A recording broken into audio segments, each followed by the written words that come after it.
here I am in the do-it-yourself, happy to be interacting with all of you. I'm just going to show completing my eyeliner, yeah? Retouch on a given day, just to freshen up the intensity of black.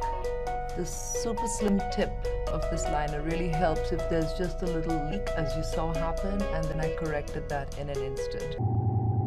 A good liner always helps you look nice, happy, bright, and ready for the day. I found the lip color, which is from the color Riche Matte. It seemed like the perfect berry to match the nails for my lips today. It's from the latest collection of Color Riche lipsticks celebrating 30 years, bringing joy to lip color from L'Oreal for all of us. So here we go. When you have a color this deep, I am always happy to first contour the lip and get the shape. And then you can fill in. You can see what intensity you want to go with.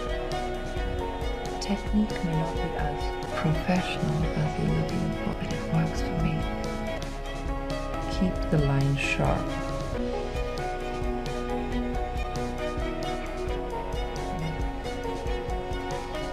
Check your teeth, and we're ready.